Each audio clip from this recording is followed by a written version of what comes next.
So here what we're gonna work on is the turkey itself with this dish. All right, so hopefully you've already made the cranberry sauce and you've already got your corn cakes all prepped and ready to fry off. Now we gotta talk about what's gonna take a lot of time, and it's the turkey. Now you can either buy a 10 to 15 pound bird, right? That's a lot. All right, if you're like me, you don't need that much. So what I did is I went to a local store and I got 2 legs, all right, and 1 bone-on chicken breast. Or you can also do boneless as well. This is just what I could get. I picked this up at the local market in Windsor, and they had it all. It was all frozen because turkey's not quite in season yet. But as we get into the fall, you're going to see it much more readily available in most grocery stores. Big John should have it. Safeway has it frozen. So don't spend too much, but the better quality cut you get is the better this dish is going to be. Now, next things you're going to need, you can use a blender for this. If you don't have a blender, you're just going to chop up the sage really fine and mix it with the oil. So I have a blender. Right, we've got about 1/4 cup of oil. Now the original recipe calls for hazelnut oil. Right, might not be as accessible for everybody, so you could use a canola oil with this, or an olive oil, or a sesame oil. All would work. That's all going to go in there. Sage, 2 tablespoons. I've just lightly torn this up, but again, otherwise, just really finely chop it. All right, that's going to go in there. We're just going to get that just so it can pulverize the sage a little bit more. You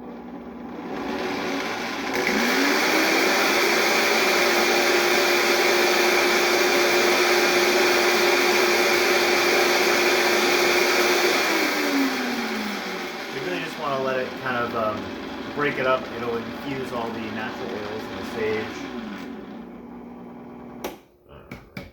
All right. And again, try to tear it up relatively small. It'll help kind of through all of that.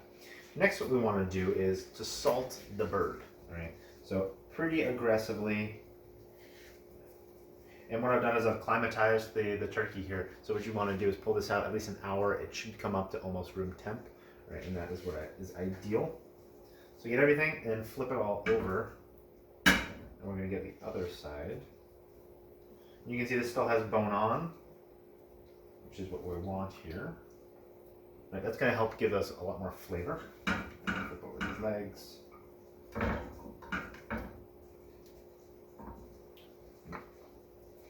And then we have our juniper berries. Now I've given them a light smash with the back of my knife, but I want to run my knife through it just a little bit, just to break it up a little bit more, so it'll help infuse flavor as we go. As we baste this, I'm just going to be pouring its own, the liquids, the drippings back onto it. Right. A lot of it's going to fall off, but it'll help kind of infuse it with as a sauce later on. So get all of that.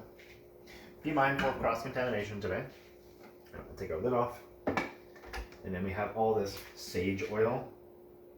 So kind of pour some of it on here. Right. Be gentle when you're kind of rubbing this with the bone on. You can easily cut yourself, so be careful with that. Some more on here. Try to get all the sage out of there. Right. You could also mortar and pestle up that sage. Just add the oil, mix it in. That will work as well. So let me get this out of the way. Really get everything coated. And what I'm going to do, because I'm just doing a breast with 2 legs here, is, make it kind of a single layer so it's kind of somewhat connected. If you're doing this with a full bird, all right, just make sure everything gets roasted around, and you can either tie up the legs or not. We're not doing a stuff on this, so rinse down your bird, dry it down, and you'll be good to go. But again, it's going to cook a lot faster this way. My oven has already been preheated to 250 degrees Fahrenheit. I'm using a Pyrex dish. You can also use any type of roasting pan. Because it's smaller, I don't need a really big, robust roasting dish with this. All right, so once we get this in there, what we're going to do is we've got about 2 cups of stock. Now, a couple things you can do. Use vegetable stock, use chicken stock, but turkey stock if you can find it, since it's a turkey dish. But otherwise, chicken will do. All right, and vegetable is perfectly fine. What we're looking for is you're going to use enough, depending on your pan, to really give you about 1 inch on the bottom. I'm just going to add this. Add some over here as well. because this is going to help we're going to baste it as we go. So here I ended up using about 1.5 cups of that, which is quite all right. All right, and this is going to go into the oven until we have a nice golden color, right? Depending on your oven, if you're using a whole bird, it'll take a little bit longer, probably about 45 minutes. If you're going with the smaller pieces like I am, probably take a little more like 30. And then we'll come back and we'll see what that looks like. So while our turkey is in the oven, we want to start prepping a couple other things. First is wild mushrooms. You need about a cup of wild mushrooms. If you don't have wild mushrooms, white button mushrooms or brown will get the job done, or portobellos. Here I have some hen of the woods. What's nice about this is they'll kind of break up on their own. And you can see it here. This is the hen of the woods. Right. Drop some on the floor. Make sure a cat doesn't get that. We're good. We're moving on. All right, so just again, break it up. And we're going to be adding these in the last part of our cooking. Right, because it's a mushroom, it's going to have some nice flavor to the sauce that we'll finish it off with. Right. Even the stems, right, the stems are still going to give us some nice flavor. They're going to be a little more meaty. But hen of the woods has got a lot of flavor to it. So again, just break them up, all right, into, it'll be bite-sized pieces once they kind of reduce down a little bit. And always a cat in the background, right? Next, onions. All right, if you have access to wild onions, great. I'm assuming most of you don't. All right, you can either do 2 shallots, all right, big shallots. You know, this is like an almost full-size onion shallot that I picked up at the store, or just 2 small onions as well. I'm going to do 1 of each so you can kind of see that.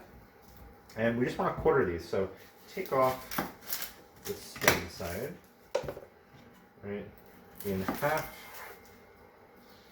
And again, always have a little container to grab all your scraps. Right, peel them. Make sure you get off that slimy, underdeveloped layer. Right.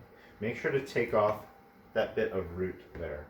Right, so we're just kind of taking that off so it'll all still hold together, and then in half. So we're quartering each of them. Okay, so they're going to still be as a large piece. So we'll do that to our other onions real quick. Get this down. Hey, get it to work with me. There we go. All right, take that off. So yeah, really big shallot, which is nice. You don't often be able to get that at the store, but if you can grab your hands on it, great. If not, you can do a couple small shallots. Volume-wise, just think of what 2 onions chopped up would look like. Nice thing is, we're not doing a lot of work with the onions, so the odds of you crying are relatively low. So we're going to get this, and then we're going to take a look at our winter squash. Right? And it is the very, very end of summer, so you will be able to find some winter squash. And these are your more hardy squash.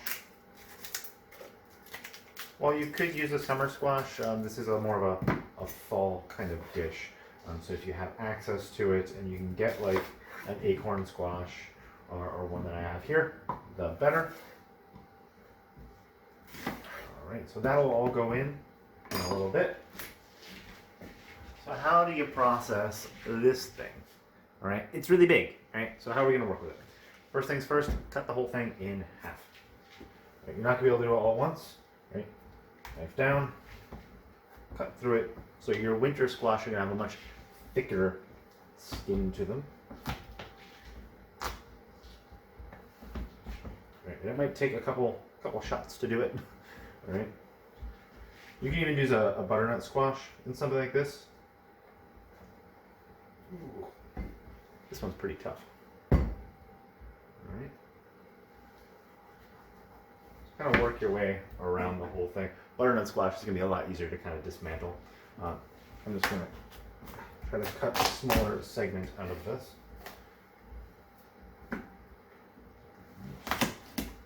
That way I can break off. You need about 2 cups, so don't get anything too big. You can see here it's got the pulp and everything. We're going to remove that in just a second. But that should be about 1 cup. What's nice is if you got this whole thing left over, roast it all off in a pan with a little bit of water, or even better, a little bit of stock till it's nice and tender. Scrape it all out, blender, puree it, you have a nice squash soup. So we're just going to set this part aside for right now. You can also buy in most freezer sections, they have just kind of roasted cubes of squash. That'll work as well. So again, it's all about using what you have available. We're just gonna scoop out the seeds and that pulp. You can always take the seeds, roast them off. Could be a nice garnish. Or again, compost them. That'll work too. All right. So get all that out. And then you're gonna want a paring knife to get the meat out here. And that's gonna be your best bet, easiest way to do it. So out of all my knives up here, but one paring knife at the moment. Usually I've got like 10. All right, so what I suggest is you can chop the whole thing in half first. All right, and then what you're gonna do is you're just gonna carve out that. And be really careful, it's very easy to cut yourself doing this part. All right, it's just gonna be the easiest way to do it. Most of you probably don't have a peeler robust enough at home, but you can try to peel it. Right, I'm not gonna guarantee it's gonna work. All right, so again, compost. All right, and we're gonna have these nice pieces here. All right, we're gonna keep them relatively large. Think a large dice with this. We'll do that with the chef's knife later. If this is still too big and you're really struggling with it, cut the whole thing into these kind of skinnier points. Right, and it's going to be easier to kind of carve that away without losing a lot of the meat. You can also use the cutting board if you feel like you might cut yourself. But if you do one side, then come in the other side, you're going to be more successful. Right, so that way, you're wasting only a little bit. So let's get all this ready. I'll do one more, and then just make sure you have 2 cups worth of squash when you are done. Last little bit off. Trim off some of that peel. Make sure you have a nice sharp knife to do this. It'll make life a lot easier. All right, and then you're going to want to chop off these points first. Right. They don't need to be perfect. You know, good time to practice good knife skills. But we want nice 3/4, ½ inch to 3/4 inch dice on this. So you can kind of just work your way through it. All right, so we're looking at something about that big. All right, chop all that up. Again, you need about 2 cups. If you've got too much, you can always kind of freeze the cubes. Again, you can roast them off. You can make a soup or anything like that. And look, see, there was another cat in the background. They look similar, different cats. All right, and then the next time we see these, we're gonna be pulling out our nice golden turkey, and then he's gonna start going So our bird has been in the oven for about a ½ hour. It's just starting to take a little color, so let's take a look at what we've got.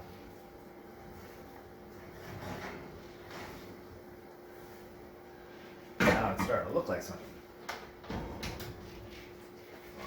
Something you want to keep in mind throughout the entire cooking, and why it's good to kind of still have some of that extra stock, and we can always add more. If you run out of stock, just kind of hit it with some water, because it will evaporate as we go. But what we want to do, the cat's climbing something in the background, we want to lower your oven to 350. So we're going to bring this down. As we keep it at 450, it's going to be really cooked on the outside, but it's going to be undercooked on the inside. All right, so this is a good time to baste. And if you've got a turkey baster, use that. What I'm going to show you guys is, if you don't, you can just still do it with a spoon. But what you're going to want to do is you're going to want to tilt this so you can kind of gather everything. And really, basting is just taking the cooking liquid, pouring it over top. This is going to give us a nice crust as we go. As the fat drips off, we're just reapplying fat and moisture. We baste. If you're basting this on a whole bird, make sure you get everything. Throwing a little bit on the inside, always good as well. All right, this is going to go back in the oven at 350. Now, if you're using a whole bird, it's going to be an hour and a half or so. If you're using the pieces like I have here, we're probably only going to go back in for about another ½ hour, 40 minutes. What we're looking for is a nice good color starting to develop. That's when we're going to go in with everything else that we've prepped. Our squash, our mushrooms, our onions, and then we'll finish it off real quick with that glaze on the end. Let's just get this back in.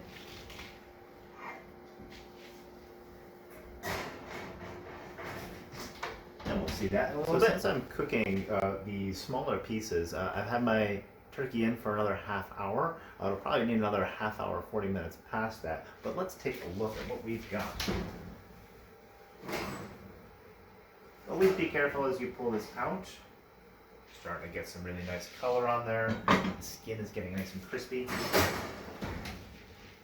Now what we want to do is if you have access to a probe thermometer, use it. Otherwise what you can do is with a paring knife, pierce it, press it. If it's still really pink, right, you definitely know you're going to need more like 45 minutes. But if it's starting to run a little more clear with these small pieces, you need far less time. Now keep in mind, if you're doing a whole bird, right, this would have had to go in for about 1.5 hours. It'll take a lot longer to roast. Right, so what we're going to do now is first, let's take a temperature. So I've got a digital one here, just a regular one will also work. Right, so we'll just kind of see where we're at. Thickest part of the breast here, hook it in there, try not to hit the bone, and only going about halfway through. All right, we are at 140 and rising, 145, 148, 149. All right, we're at about 150 degrees, which means we're still about 10 to 15 degrees shy of where we want to be, which is a good place. We're going to go in with our onions. We're just going to kind of scatter those around. Those will get a chance to kind of roast off. And this is also going to lower the temperature of everything as well. Our squash, right? We're going to lay that all around here as well. That's all going to roast. Right, try not to get it too much directly on top, but a little bit is okay. All right, our mushrooms. Actually, what we're going to do here is, so we can still baste it, we're going to leave one little area kind of open. So, you know what, I'm just going to keep one of these onions out. I've got a smaller pan here. All right. So we'll be able to baste all this stuff in a moment. Mushrooms, again, we're going to just break those up, kind of over top as well. So those are going to roast, and then those drippings are going to fall onto our turkey. It's going to be delicious. Get all this on there. A cat yelling at my feet. What's cooking at home if you don't have pets bothering? Does anybody have cats that are really mouthy? Mine's very mouthy. Talk about you, Mischief. Alright, so we're going to baste here. Alright, pick up that fluid. Right, all that fat that's kind of melting off of there. Alright, even easier if you have a turkey baster. But hey, I want to show you guys while I have one. If you don't have one, you can still, keep working. Mischief, it's not the time. And she's terrorizing me. You can probably see her. She's clawing at my leg. We must still press on. Alright. So, do make sure you get a little bit of that liquid all over like onions and the squash as well. And every 15 minutes from now on, we're going to monitor the temperature. Right, but we're also going to, as we hit 160, if it still looks like the squash more than anything needs more cooking, right, cover it with foil, right, and then you'll finish it off that way. Because we really don't want to overcook the bird. 165 is as high as we really want to go. All right, cat out of the way. So that's going to go in there. All right, so we're going to check that every 15 minutes, baste it. All right, as it comes out of the oven, we're going to hit it with that maple syrup, and we'll let it rest for a couple minutes. What we're looking for now is at least a half hour longer in the oven, and if need be, and it's starting to cook a little too fast, lower the oven down to 325. Perfectly all right. If you're doing a full-blown bird, all right, you're probably still only lingering at about 125 degrees Fahrenheit. What you're going to want to do is test that temperature right between the thigh and the leg, the thickest part of the thigh, before you hit the bone. Right? That's the best place to check that. But check that as you're going. We're looking for 160 to 165 degrees Fahrenheit. If not, pierce it with a knife, push on it a little bit. Juices should run clear. That's really what we're looking for. But this, I can expect it to probably take about a half hour of last roasting. Nice color every 15 minutes. Make sure you baste. All right, we'll see that coming out, and then we'll do a final plate up. Alexa, set a timer, 30 minutes. We'll see then. All right, so everything's nice and tender. Last thing we need to do is we have our maple syrup, and we're going to lightly drizzle maple syrup on top. It's not going to probably want to stay too much. If it really runs off, mine is, grab a pastry brush. If you have one, if you don't, kind of just make do, right? And you can brush it on, and it should stick a little bit more. This will add just a touch of sweetness to things. little bit, drizzle that on there. All right. So pretty much everything's done. The squash is kind of al dente at the moment, so we're just going to take it just a little bit further, allow that to really brown up. If you have a broil function, you can put it on the broiler for like 3-4 minutes. That's it. It'll really kind of crisp up the outside, and then let it rest. Let this rest for at least 15 minutes, and then we're going to plate this up. All right, so everything is done, and we're going to plate all of this up. I like to serve the cranberry sauce here a little warm if I'm going to do it with a dish like this. Some people like it cold, up to you. But it should be nice and, you know, a good texture here. All right. So that's the first thing we're going to kind of deal with on our plate. I'm frying up some nice fresh corn cakes here. All right, so what you want to do is we're going to take a nice big spoonful on the plate, and we're just going to do something called a push. Right? So spoon on one side, and we're going to push it to the other as we go. Right, like so. Really simple, right, but it kind of lays a base so that we can put everything on. The corn cakes will go on next. We do need to give them a little bit of time to finish up. In the meantime, we can carve the bird. So, a couple ways you can serve it. If you want a whole leg can go on there. Easy as that. What I'm going to do is I'm going to chop up the breast here. So, I'm going to pull off some of these extra pieces so they don't get in the way. Right. And again, let it rest, otherwise when you cut into it, those juices just kind of flood out. Right. I'm going to use a carving knife, chef's knife, paring knife will work. This is a carving knife. Right. And a carving fork, or antique. This one came from Italy, actually. This was my great-grandfather's. Okay. So, up to you how much you really want to slice off. Be beware, you know, if you're going to be dealing with, you know, a bone here, so you're going to hit that. I'm just going to do a couple nice little slices here.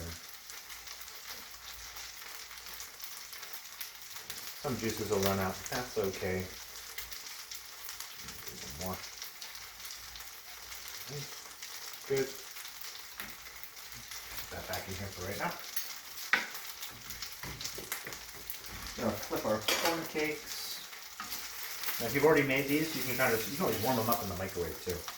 But they're nice, fresh.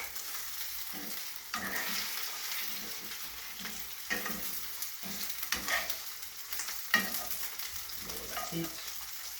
All right. So, other things we're going to deal with is our root vegetables. So, what we're going to do is we're going to go on with our root vegetables and our corn cakes. Once these are done, all right, we're going to shingle on our bird. By shingle, I mean we're just going to have these nice little slices. I'm going to put that on top of everything. Do you need to get this crazy at home? No. Do I tend to plate things? I'm a chef. I go overboard. Those are going to be ready.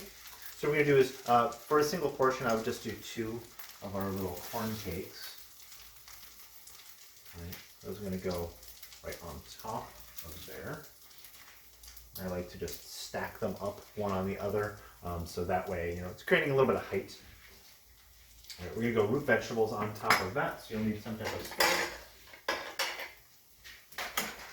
So we're going to grab our veg.